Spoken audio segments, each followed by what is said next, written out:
The Scots are by and large a martial race, so going for a soldier was probably a hangover from the clan days.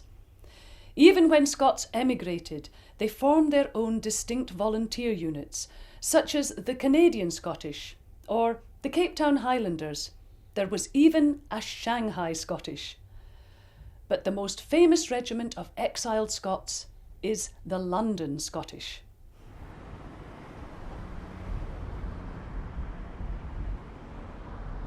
I've come to London to visit this rather unique Scottish military institution at their headquarters in Victoria. Through the centuries, thousands of Scots came to London looking for work.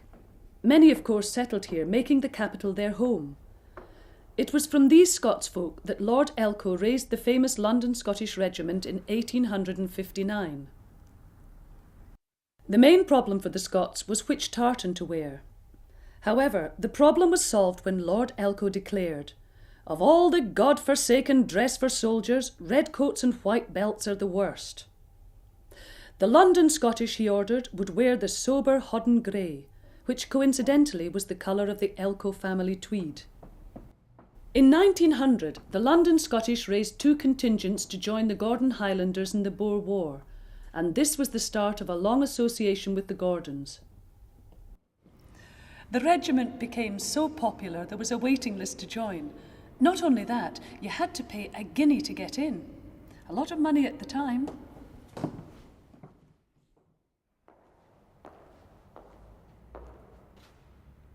Two world wars left an indelible mark on the 20th century. Memorials stand in every town and village of Britain, a permanent reminder to the suffering and sacrifice made by ordinary people everywhere. In November, when the nation remembers its fallen, I joined the London Scottish as they gathered to remember their war dead in their own unique way.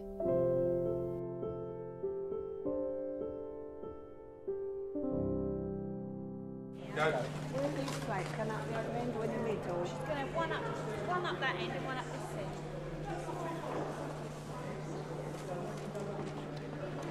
Lots of activity going on here today. Very important day in the regimental calendar. I asked Major Stuart Young, the regimental secretary, about the day's preparations. Today is a very important day. It's the highlight of our regimental year. Planning for this has been going on for 3-4 months now. Everybody from the serving company, the pipes and drums, the ladies who make the tea. Everything has to be planned meticulously beforehand, and especially this year as we have the Toronto Scottish pipes and drums with us. So we've had over 50 Hodden Grey. The formal part of the day centres on the Remembrance service. The importance of Remembrance Day for me and for the regiment is, I think, aptly illustrated by the names on the memorial behind me here. Almost 1,500 men in the First World War laid down their lives, volunteers the same as all the other soldiers here on this weekend. 3 battalions of men fought in the Second World War, and we, on this particular day, we remember all of them, but also we remember all of our soldiers who have been serving in Bosnia, Basra, and who are about to be mobilised to go to Afghanistan.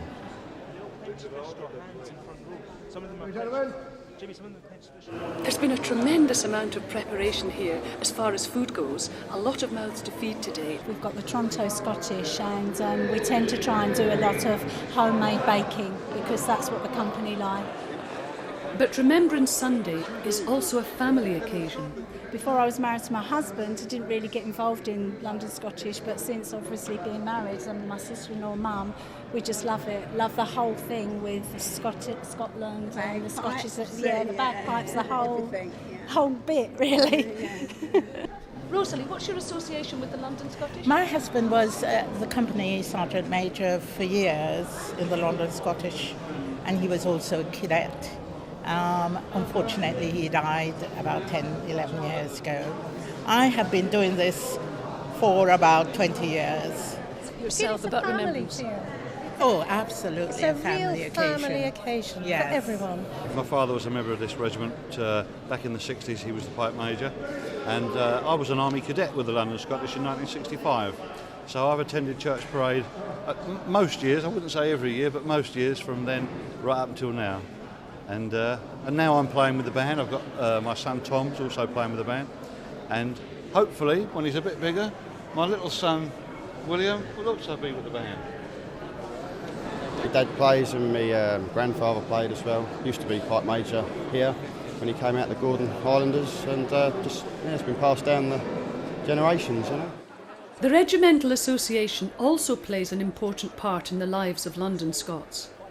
The association is available to anyone who served in the London Scottish, and really it's a way of enabling people to keep in touch with the activities of the regiment once they've ceased serving. I was the drum major from 1969 to 1990, and my last parade was the Big Blow on Horse Guards.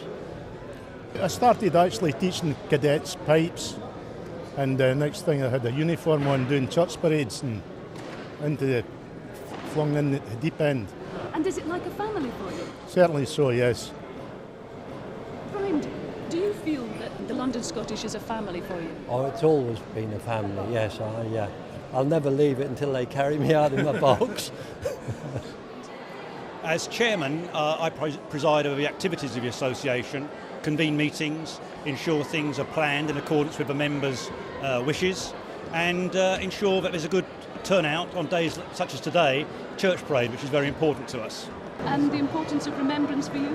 Well, extremely important. As a Gordon Highlander, I particularly remember at this time the many Gordon Highlanders who were killed in the forest fire in Platras in Cyprus in the late 50s. Very meaningful to me. What does it feel like being at the head of the band? Absolutely marvellous to be out there, to be leading the pole parade of such a distinguished regiment. And of course today is extra special because we have the Toronto Scottish here as well. Yes, we do, yes. How does that feel to have an even bigger band? Oh, it's a big band. The bigger band, the better, isn't it? For me personally, my grandfather was killed in the First World War, so it's always a bit poignant for me. I always like to do it, simply for that, if nothing else. Today is particularly special as the Toronto Scottish have travelled from Canada to commemorate Remembrance with their sister regiment in London. The Toronto Scottish was formed back in 1915. Our first battle was 1916 in the Somme. Just after the regiment was formed, we created a relationship with the London Scottish, and we've had a relationship between the two regiments ever since, sort of our sister regiments to each other. We're the only two regiments in the world that are authorised to wear the Hodden Grey tartan that we're wearing today. So that binds us together in our past. I asked Pipe Major Jim McLucas if it was difficult to plan a parade with another band that lived so far away. Were their playing styles similar? Startlingly similar, really, to say that we're 3,000 miles apart. Many moons ago I went across to their drill hall for a practice, and it felt like I was walking home. The tunes were the same, the characters were similar. Great bunch of guys. Tell you what, you take far corner, I take this corner. Okay. And I was thinking on the way back, what about if we do it as split two bands? The cover's closed.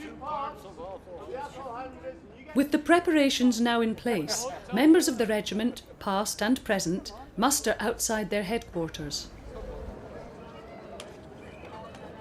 As always, security is tight. But once clearance is given, the massed pipes and drums will lead the parade to the regimental church just over 2 miles away.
great occasion for us to come together as a regiment.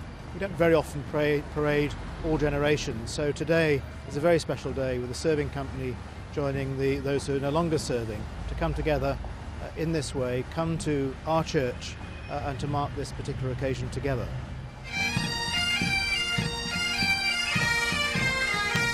Today, the regiment is exercising its right to march through the city of Westminster to St Columba's Scottish Kirk in Knightsbridge. It's a tradition that goes back, right back, I suppose, to the days of the great Earl Haig, who was an elder in St Columba, so it's been a long tradition. And the London Scottish colours are here in the regimental chapel, so it's my privilege to continue a long tradition and keep that connection between the regiment and the church. It seems the regiment is steeped in customs and traditions, and I wondered if it's that which makes the London Scottish different. I think it's just got a unique history and tradition. It has always been a territorial unit, so it's always recruited from civilians, mostly with a Scottish connection, although that perhaps isn't so strong now as it was when the regiment was first formed. But it's just a unique institution. There's nothing else like it within the British Army.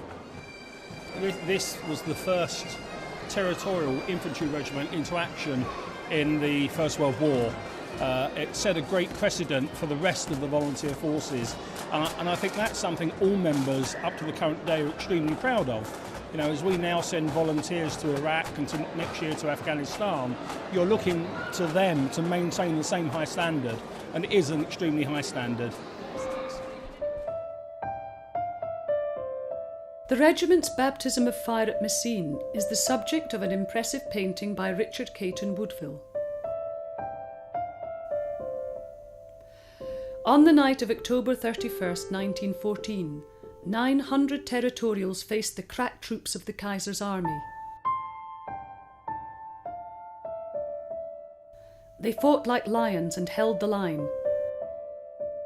The victory, however, was costly, and the regiment sustained 400 casualties.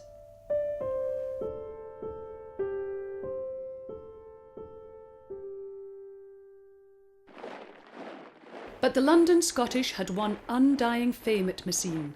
From then on, could I hear anything about the London Scottish, I wanted to know about it. Well then, of course, I was getting now time to be called up. Well, I didn't want to be called up. I'd like to volunteer. So I went along to the Scottish. And the sergeant said, well, how old are you? So I said, 17, nearly 18. He said, well, it's a bit young. He said, anyway, walk round that veranda. He said, then tell me how long it took you to get round. So when I came back, I said, it took 2 years. Oh, he said, 19, right. Harold Judd was sent to the 2nd Battalion, who were fighting the Turks in Palestine and Mesopotamia, now Iraq. I was in several big battles, and one I think struck me most is when we took the wells at Sharia, Tel El Sharia. We were getting very, very short of water, and those wells had to be taken. And the barrage started, and the Turks' barrage. So we were going forward with the 2 lots of shells, the shrapnel overhead bursting, and the heavy stuff bursting in front of us. And I just looked back, and I could see the whole of the British Army coming forward. Well, I always wanted to get a quick one and get finished off. I didn't want to come home minus a leg or minus an arm or foot, half a face. I didn't want to come home like that. Today, the London Scottish have responded well to the challenges of the modern army. Like all territorial soldiers, they have to juggle their civilian occupation with soldiering, and many have already seen active service in the world's trouble spots.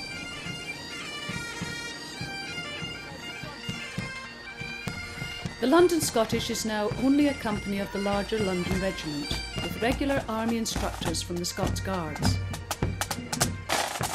I asked Major Conrad Giles, the officer commanding the serving company, how new recruits were coping on active service. Their first real experience of the army proper was in Basra, and they coped with it exceptionally well.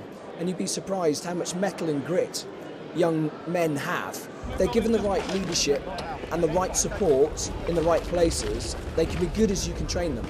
We work hard, we've got a high regard for ourselves, not in an overinflated way, but we know where we've come from, we know where we want to go, we look after our soldiers, we train hard and we look polished. And actually that's why people join the Territorial Army. I asked some of the young soldiers recently returned from active service why they'd joined the London Scottish. Their answers were all quite similar. Best of both worlds. I've got to carry on my civilian life and also get to do the military side of things as well. With Territorial Army soldiers, we are part-time soldiers. It's a part-time job and it is a job. Just get on with it as I would my civilian job.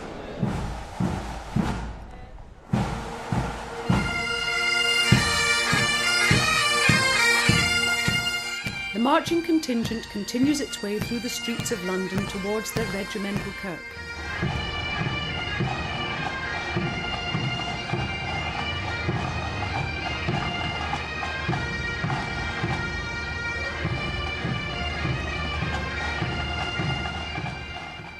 Despite the unifying effect of being part of a formal parade, the Remembrance service itself is very personal.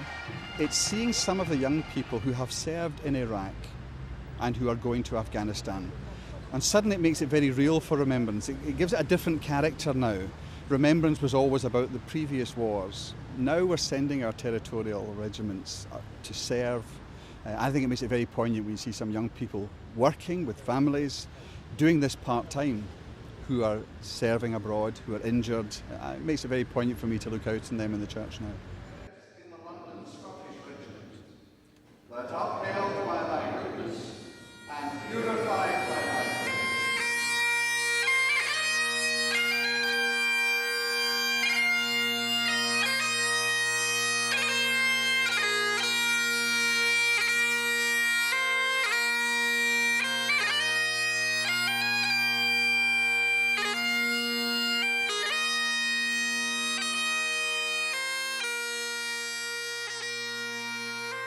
After the formal service, the regiment reforms to march past their colonel to the regimental march, Highland Laddie.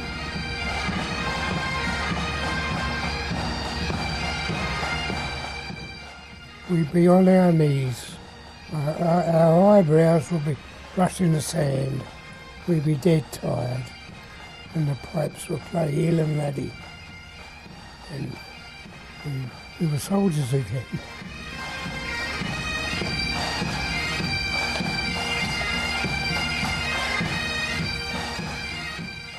I think today's been a terrific success. To see that enormous pipe band marching from St Columba's down the street here is just a wonderful sight. And the opportunity to have the London Scottish and the Toronto Scottish pipes and drums playing together, I think was amazing. But it's not just that, it's the serving company, it's the cadets, and it's the association. I think all those things coming together made it a pretty special day today.